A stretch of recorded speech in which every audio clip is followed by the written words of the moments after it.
ನನ್ನ ಹತ್ರ ದುಡ್ಡಿದ್ರೆ ಒಂದು ಕಾರ್ ತಗೋಬೇಕು, ಮನೆ ತಗೋಬೇಕು, ಒಂದು ಚಂದ ನೆಕ್ಲೆಸ್ ಮಾಡಿಸ್ಬೇಕು. ನೀವು ಕೂಡ ನಂತರ ಇಷ್ಟು ದುಡ್ಡಿದ್ರೆ ಹೀಗೆ ಲೈಫ್ ಲೀಡ್ ಮಾಡಬೇಕು ಅಂತ ಅನ್ಕೊಂಡಿರ್ತೀರಲ್ಲ. ಆದ್ರೆ ಅಷ್ಟು ದುಡ್ಡು ಬರಬೇಕು ಅಂದ್ರೆ ನಾನು ಹೇಳೋ ಈ 5 ಹ್ಯಾಬಿಟ್ಸ್ ನ ಫಾಲೋ ಮಾಡಿ. ಮೊದಲನೇದಾಗಿ ಪೇ ಯೋರ್ ಸೆಲ್ಫ್ ಫಸ್ಟ್. ಅಂದ್ರೆ ನಮಗ್ ನಾವು ಖರ್ಚು ಮಾಡ್ಕೊಳ್ಳೋದಿಲ್ಲ. ಸೇವಿಂಗ್ಸ್ ಅಕೌಂಟ್ ಅಲ್ಲಿ ಮೊದಲನೇದಾಗಿ ಸ್ಯಾಲ್ರಿ ಬಂದ್ಮೇಲೆ ಸೇವಿಂಗ್ಸ್ ಮಾಡಬೇಕು.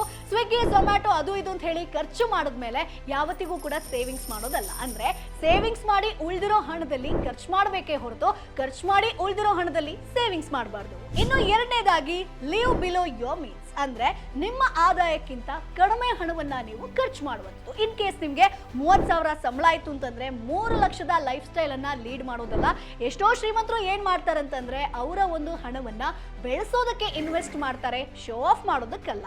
ಇನ್ನು ಮೂರನೇದಾಗಿ ಮಲ್ಟಿಪಲ್ ಸ್ಟ್ರೀಮ್ಸ್ ಆಫ್ ಇನ್ಕಮ್. ಬೇರೆ ಬೇರೆ ಆದಾಯದ ಮೂಲವನ್ನ ಕ್ರಿಯೇಟ್ ಮಾಡ್ಕೊಳ್ಳುವಂಥದ್ದು. ಫ್ರೀಲಾನ್ಸಿಂಗ್ ಆಗಿರ್ಬೋದು ಅಥವಾ ಪಾರ್ಟ್ ಟೈಮ್ ಜಾಬ್ ಅನ್ನ ಕ್ರಿಯೇಟ್ ಮಾಡ್ಕೊಳ್ಳೋದ್ರಿಂದ ನಿಮ್ಮ ಒಂದು ಲೈಫ್ ನ ಫಿನಾನ್ಸ್ ಅನ್ನ ನೀವು ಬ್ಯಾಲೆನ್ಸ್ ಮಾಡ್ಕೊಳ್ಬಹುದು.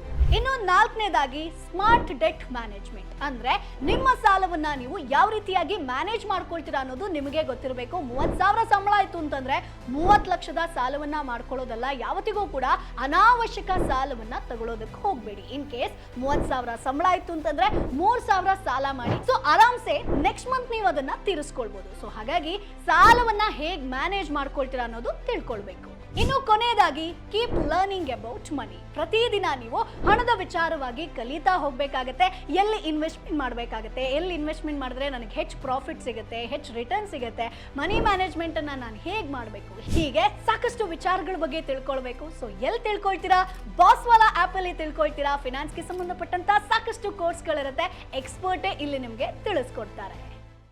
ಬಾಸ್ವಾಲಾ, ಬಿ ದ ಬಾಸ್.